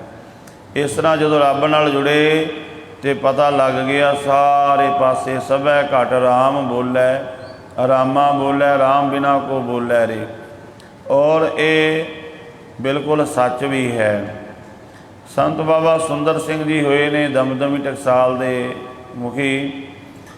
ਇਹ ਬੜੀ ਬੰਦਗੀ ਵਾਲੇ ਹੋਏ ਨੇ। ਇਹਨਾਂ ਦੇ ਮਾਤਾ ਪਿਤਾ ਨੇ ਇਹਨਾਂ ਦੇ ਜਨਮ ਤੋਂ ਪਹਿਲਾਂ ਬਹੁਤ ਭਾਰੀ ਬਾਣੀ ਦਾ ਜਾਪ ਤਪ ਕੀਤਾ। ਇਹਨਾਂ ਦੀ ਮਾਤਾ ਦਾ ਇਹ ਨੇਮ ਸੀ ਰੋਜ਼ 21 ਪਾਠ ਜਪਜੀ ਸਾਹਿਬ ਦੇ ਕਰਨੇ, ਹੋਰ ਵੀ ਸਿਮਰਨ ਕਰਨਾ। ਅਤੇ ਬਾਬਾ ਸੁੰਦਰ ਸਿੰਘ ਜੀ ਦਾ ਜਨਮ ਹੋਇਆ। ਉਹਨਾਂ ਦੇ ਜਿਸ ਸਮੇਂ ਉਹ ਸੇਵਾ ਨਿਭਾ ਰਹੇ ਸੀ, ਉਸ ਸਮੇਂ ਦੀ ਗੱਲ ਹੈ ਕਿ ਉਹਨਾਂ ਦੇ ਕੋਲ ਕਿਸੇ ਜਗਿਆਸੂ ਨੇ ਇਹ ਬੇਨਤੀ ਕੀਤੀ ਸੀ ਕਿ ਮਹਾਂਪੁਰਸ਼ੋ, ਇਹ ਜੋ ਮਹਾਰਾਜ ਕਹਿੰਦੇ ਵੀ ਧਰਤ ਪਤਾਲ ਆਕਾਸ਼ ਹੈ, ਮੇਰੀ ਜਿੰਦੜੀ ਇਹ ਸਭ ਹਰ ਹਰ ਨਾਮ ਤੇ ਆਵੈ ਰਾਮ, ਵੀ ਇਹ ਲਿਖਿਆ ਵੀ ਕਿ ਸੱਚ ਵੀ ਹੈ? ਉਹ ਕਹਿੰਦੇ ਹੈ ਸੱਚ, ਵੀ ਸਾਰੇ ਪਾਸੇ ਇਹ ਸੁਣਾਈ ਦੇ ਰਿਹਾ, ਬੋਲ ਰਿਹਾ ਪਰਮਾਤਮਾ ਦਾ ਨਾਮ ਹਰ ਸਮੇਂ। ਅਤੇ ਉਹ ਕਹਿੰਦੇ ਵੀ ਸਾਨੂੰ ਸੁਣਾਓ, ਅਸੀਂ ਦੇਖਣਾ ਚਾਹੁੰਦੇ ਹਾਂ, ਸੁਣਨਾ ਚਾਹੁੰਦੇ ਹਾਂ। ਕਹਿੰਦੇ ਫਿਰ ਇੱਦਾਂ ਕਰੋ, ਅੰਮ੍ਰਿਤ ਵੇਲੇ ਆਉਣਾ, ਜਿੱਥੇ ਗੁਰੂ ਗ੍ਰੰਥ ਸਾਹਿਬ ਦਾ ਪ੍ਰਕਾਸ਼ ਹੈ ਨਾ ਦਰਬਾਰ ਵਿੱਚ, ਉੱਥੇ ਆਉਣਾ। ਅਤੇ ਫਿਰ ਉਹਨਾਂ ਨੇ ਉਹਨਾਂ ਨੂੰ ਸੁਣਾਇਆ। ਕਹਿੰਦੇ ਕੰਧਾਂ ਦੇ ਨਾਲ ਕੰਨ ਲਾ ਕੇ ਸੁਣੋ। ਹੋਰ ਵੀ ਨਾਲ ਗੁਰਸਿੱਖ ਕੰਧਾਂ ਦੇ ਨਾਲ ਲਾ ਕੇ ਸੁਣਿਆ, ਅਤੇ ਵਿੱਚੋਂ ਵਾਹਿਗੁਰੂ ਦੀ ਆਵਾਜ਼ ਨਾਮ ਦੀ ਆਵਾਜ਼ ਆਵੇ। ਇਹ ਉਹਨਾਂ ਦੇ ਜੀਵਨ ਵਿੱਚ ਆਉਂਦਾ ਹੈ ਕਿ ਇਸ ਤਰ੍ਹਾਂ ਉਹਨਾਂ ਨੇ ਸੁਣਾਇਆ ਕਿ ਧਰਤ ਪਤਾਲ ਆਕਾਸ ਹੈ ਮੇਰੀ ਜਿੰਦੜੀਏ, ਸਭ ਹਰ ਹਰ ਨਾਮ ਧਿਆਵੈ ਰਾਮ। ਸਾਰੇ ਰੱਬ ਦਾ ਨਾਮ ਜਪ ਰਹੇ ਨੇ, ਪਰ ਸਾਨੂੰ ਸਮਝ ਕਿਉਂ ਨਹੀਂ ਆਉਂਦੀ? ਕਿਉਂਕਿ ਸਾਨੂੰ ਅਸੀਂ ਉੱਥੋਂ ਤੱਕ ਪਹੁੰਚੇ ਨਹੀਂ ਹਾਂ। ਆਪਣੇ ਸਾਹਮਣੇ ਕੋਈ 10-20 ਬੰਦੇ ਬੈਠ ਕੇ ਜਾਂ 100 ਸੈਂਕੜਾ 200 ਸੈਂਕੜਾ 2000 4000 ਬੰਦਾ ਬੈਠ ਕੇ ਇੰਗਲਿਸ਼ ਵਿੱਚ ਗੱਲ ਕਰ ਰਿਹਾ ਹੋਵੇ, ਉਰਦੂ ਫਾਰਸੀ ਵਿੱਚ ਗੱਲ ਕਰ ਰਿਹਾ ਹੋਵੇ, ਆਪਾਂ ਨੂੰ ਕੀ ਸਮਝ ਆਵੇਗੀ? ਆਪਾਂ ਨੂੰ ਕੋਈ ਸਮਝ ਨਹੀਂ ਆਵੇਗੀ। ਕਿਉਂਕਿ ਆਪਾਂ ਉਸ ਭਾਸ਼ਾ ਦੇ ਜਾਣਕਾਰ ਨਹੀਂ ਆ। ਪਰ ਆਪਾਂ ਇਹ ਨਹੀਂ ਕਹਿ ਰਹੇ ਵੀ ਇਹ ਕੁਝ ਬੋਲ ਰਹੇ ਨੇ, ਨਹੀਂ ਕੁਝ ਬੋਲ ਰਹੇ। ਜਦੋਂ ਆਪਾਂ ਉਹ ਸਮਝਣਾ ਚਾਹੁੰਦੇ ਹਾਂ ਤਾਂ ਆਪਾਂ ਨੂੰ ਉਹ ਭਾਸ਼ਾ ਸਿੱਖਣੀ ਪਵੇਗੀ ਨਾ, ਵੀ ਇਹ ਬੰਦੇ ਕੀ ਬੋਲ ਰਹੇ ਨੇ। ਆਪਾਂ ਜਦੋਂ ਸਿੱਖ ਲਾਂਗੇ ਫਿਰ ਆਪਾਂ ਨੂੰ ਪਤਾ ਲੱਗ ਜਾਏਗਾ ਵੀ ਇਹ ਤਾਂ ਇਹ ਚੀਜ਼ ਹੈ।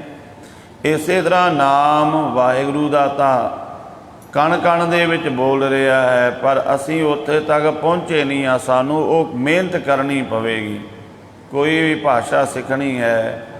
ਹੁਣ ਗੁਰਮੁਖ ਪਿਆਰਿਆਂ ਨੇ ਕੀਰਤਨ ਕਰਨਾ ਹੈ, ਰਾਗੀ ਸਿੰਘਾਂ ਨੇ ਕੀਰਤਨ ਕਰਨਾ ਹੈ, ਅਤੇ ਤੁਸੀਂ ਵੀ ਤੁਹਾਡੇ ਵਿੱਚੋਂ ਕੋਈ ਉੱਠੇ ਜਿਹਨੂੰ ਕੀਰਤਨ ਨਹੀਂ ਆਉਂਦਾ, ਵਾਜਾ ਲੈ ਕੇ ਬੈਠ ਜਾਵੇ, ਉਸ ਤਰ੍ਹਾਂ ਅਲਾਪ ਨਹੀਂ ਕਰ ਸਕਦਾ, ਕੀਰਤਨ ਨਹੀਂ ਕਰ ਸਕਦਾ। ਪਰ ਉਹ ਕਰ ਸਕਦਾ ਜੇ ਉਹ ਸਿੱਖਣਾ ਚਾਹਵੇ। ਭਾਰੀ ਮਿਹਨਤ ਕਰਨੀ ਪਵੇਗੀ, ਕਰਨ ਲੱਗ ਜਾਵੇਗਾ, ਫਿਰ ਸਮਝ ਲੱਗ ਜਾਏਗੀ। ਇਹ ਤਾਂ ਕੋਈ ਔਖੀ ਗੱਲ ਨਹੀਂ। ਹਾਂ, ਇਹ ਤਾਂ ਬੜਾ ਆਨੰਦ ਦੀ ਗੱਲ ਹੈ, ਪਰ ਮਿਹਨਤ ਕਰਨੀ ਪਵੇਗੀ, ਬੜਾ ਅਭਿਆਸ ਕਰਨਾ ਪਵੇਗਾ। ਇਸੇ ਤਰ੍ਹਾਂ ਗੁਰਮੁਖੋ ਰੱਬ ਤਾਂ ਕਣ ਕਣ ਵਿੱਚ ਬੋਲ ਰਿਹਾ ਹੈ, ਸਾਡਾ ਅਭਿਆਸ ਹੀ ਕੋਈ ਨਹੀਂ ਹੈ। ਦੱਸੋ ਆਪਣੇ ਵਿੱਚ ਜਿੰਨੇ ਆਪਾਂ ਸਰੀਰ ਬੈਠੇ ਹਾਂ, ਕਿਹੜਾ 2-4 ਘੰਟੇ ਅਭਿਆਸ ਕਰਦਾ ਗੁਰਮੰਤਰ ਦਾ, ਮੂਲ ਮੰਤਰ ਦਾ? ਜਦੋਂ ਤੱਕ ਇਹ ਕੋਈ ਵੀ ਚੀਜ਼ ਹੈ, ਦੇਖੋ ਉਹਦਾ ਅਭਿਆਸ ਹੁੰਦਾ। ਜਿੰਨੀ ਵੀ ਜ਼ਿਆਦਾ ਉਹਦੇ ਵਿੱਚ ਤੁਸੀਂ ਪ੍ਰਸਿੱਧੀ, ਉਹਦੇ ਵਿੱਚੋਂ ਕਲਾ ਨੂੰ ਪ੍ਰਗਟ ਕਰਨਾ, ਓਨੀ ਜ਼ਿਆਦਾ ਮਿਹਨਤ ਕਰਨੀ ਪਵੇਗੀ। ਤੋ ਮਹਾਰਾਜ ਸੱਚੇ ਪਾਤਸ਼ਾਹ ਫਰਮਾਨ ਕਰ ਰਹੇ ਨੇ, ਵਾਹਿਗੁਰੂ ਤਾਂ ਸਾਰੇ ਪਾਸੇ ਵਰਸ ਰਿਹਾ ਹੈ, ਵਰਤ ਰਿਹਾ ਹੈ, ਮੌਲਿਆ ਹੋਇਆ ਹੈ। ਐਨ ਖੇੜੇ ਦੇ ਵਿੱਚ ਵਾਹਿਗੁਰੂ ਦਾ ਸੰਗ ਕਰਕੇ ਸਾਰਾ ਕੁਝ ਖੇੜੇ ਦੇ ਵਿੱਚ ਹੈ। ਜੋ ਕੁਝ ਆਕਾਰ ਹੈ, ਸੂਰਜ ਵੀ ਰੋਸ਼ਨੀ ਤਾਂ ਦੇ ਰਿਹਾ, ਉਹਦੇ 'ਤੇ ਵਾਹਿਗੁਰੂ ਦੀ ਕਿਰਪਾ ਹੈ, ਉਹਦਾ ਵੀ ਖੇੜਾ ਆਪਣਾ। ਚੰਦਰਮਾ ਵੀ ਖੇੜੇ ਵਿੱਚ ਹੈ, ਇਹ ਵਾਹਿਗੁਰੂ ਦੀ ਕਿਰਪਾ ਹੈ। ਜੋ ਕੁਝ ਵੀ ਹੈ, ਆਪਾਂ ਵੀ ਤੁਰੇ ਫਿਰਦੇ ਹਾਂ, ਸਾਡਾ ਇਹ ਸਰੀਰ ਖੇੜੇ ਵਿੱਚ ਹੈ, ਸੋਹਣਾ ਲੱਗਦਾ ਹੈ ਜੀਵਦਾ ਬੰਦਾ।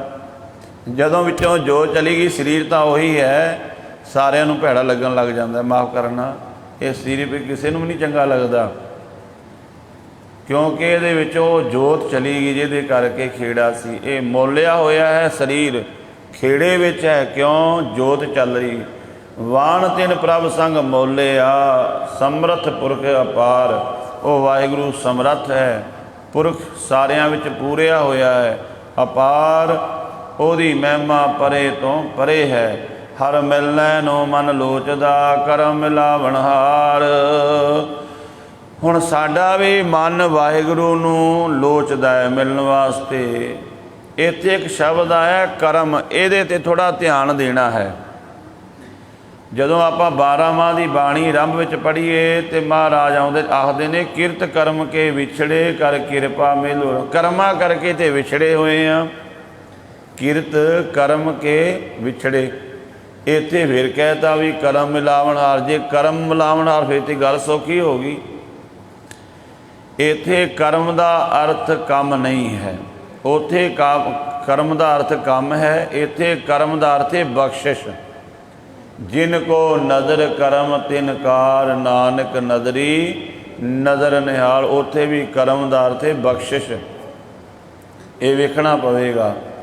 ਮਹਾਰਾਜ ਕਹਿੰਦੇ ਮਿਲਣ ਨੂੰ ਮਨ ਲੋਚਦਾ ਹੈ, ਤੂੰ ਰੱਬੀ ਮਾਰਗ 'ਤੇ ਚੱਲਿਆ ਹੈ, ਸਾਧਨਾ ਵੀ ਕਰ ਰਿਹਾ ਹੈ ਪੂਰੀ। ਪਰ ਇੱਕ ਗੱਲ ਯਾਦ ਰੱਖੀ, ਤੇਰੀ ਸਾਧਨਾ ਵੱਡੀ ਨਹੀਂ ਹੈ, ਉਹਦੀ ਬਖਸ਼ਿਸ਼ ਵੱਡੀ ਹੈ।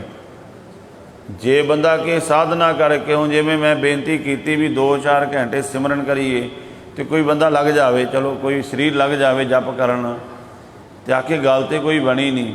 ਮਹਾਰਾਜ ਕਹਿੰਦੇ ਭਾਵੇਂ ਜਿੰਨਾ ਮਰਜ਼ੀ ਜਪ ਕਰੀ, ਪਰ ਗੱਲ ਇੱਕ ਯਾਦ ਰੱਖੀ ਦਿਮਾਗ ਵਿੱਚ ਬਿਠਾ ਕੇ, जप करना है 2-4 घंटे, जिन्ना कोई कर सकता है करे, पर एक गल याद रखनी, मेरी साधना वड्डी नहीं, उसकी बख्शिश वड्डी है।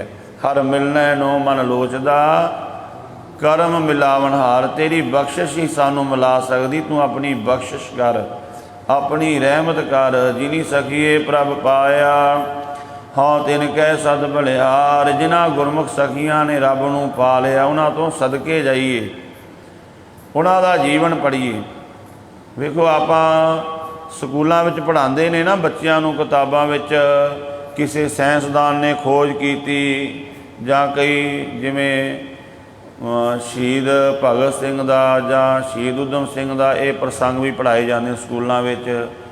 क्यों पढ़ाए जाते हैं? क्योंकि भी ये बच्चे उस राह ते तुरन अपने मुल्क देश कौम की खातर। इस तरह गुरमुखो जे अध्यात्मक मार्ग में तरक्की करनी है तो गुरमुखों का जीवन पढ़ना पवेगा। भाई तारू सिंह जिन्हों का शहीदी दिहाड़ा है, जो पहला बेनती की, इस तरह का गुरमुखों का जीवन पढ़ांगे तो सानू भी नाम का रंग चढ़ेगा। महाराज कहते उन्होंने गुरमुखों तो सदके जाइए, कुरबान जाइए, जिन्हों ने रब पा लिया, जिन्हों की केसा सवासा नाल सिक्खी निभ गई। नानक हर जी मया कर, शब्द सवारण हार। मया का अर्थ भी बख्शिश है। हे वाहिगुरु जी, तू साडे ते बख्शिश कर, अपने शब्द के द्वारा सानू सवार दे। किरपा कर शब्द नाल साडा मन जुड़ जावे, बाणी नाल साडा मन जुड़ जावे। ये मन जिवें पहला भी बेनती की है, गंधन वैन सुनै उलझावै, नाम लैत अलकाया। गंदे वैन है वो भी शब्द ने, बोल शब्द का अर्थ अखर है तो भी बोल ने, वो सुन के मन उलझ जाता है, उन्होंने परच जाता है बिल्कुल। गुरबाणी के शब्द में नहीं इन्ना जुड़ता। गंधन वैन, गंदे वैन, गंदे गीत चलते होण ते सुन के बंदा खुश हो जाता, मन जुड़ जाता है। गंधन वैन सुनै उलझावै, नाम लैत लकाया। कदे भी तुसीं वेख लो, गंदे नाटक वेखदियां, गीत सुनदियां बंदे नूं आलस नहीं पैंदी, पर आपां वेखदे हां ना कोई बार पाठ करदियां भी नींदर आउण लग जाती है। क्यों? मन नहीं जुड़िया। नींदर आउण आलस पैण दा कारण मन नहीं जुड़िया। जिथे मन जुड़ गया उत्थे ना भुख रहनी, ना प्यास लगनी, ना नींद आउणी है। बच्चे नूं खेड विच रस आउण लग पिया, माँ आवाज़ां मारदी रोटी खा लै, सारा दिन ही खेडी जाता है। भुख याद ही नहीं रही, प्यास याद ही नहीं रही, क्योंकि रस बनया होया सी।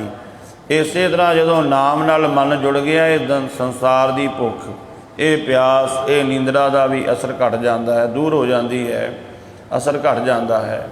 तो महाराज सच्चे पातशाह कहते, सावण तिना सुहागणी, जिन राम नाम उरहार। सावण का महीना, महाराज कहते सावण तिना सुहागणी, उन्हां सुहागणा वास्ते सावण का महीना शोभनीक है, जिन्हां दे गल विच रब दे नाम का हार पाया। उन्हां गुरमुखां वास्ते सावण का महीना भी सुखदायक है, जिन्हां दे कोल वाहिगुरू की बंदगी है। सावण साडा शरीर, साडा जीवन सावण है, पर यह शरीरक जीवन भी तां सुखदायक है जे रब का नाम साडे कोल होवेगा, नहीं तो शरीर रूपी सावण भी दुख रूप हो जाएगा, ये भी दुख रूप हो जाएगा। ये शरीर रूपी सावण भी तां सुखदायक है जेकर रब दे नाम का हार गल विच पा लिया जाए, भाव उहदा नाम जपिया जाए। सतगुरु मैं रामत करन, सतगुरु जी के अमृत बचनों को कमा सकीए। सतगुरु जी की बाणी अगाध बोध है, विचारां करदियां होइयां भुल्लां दी खिमा करनी।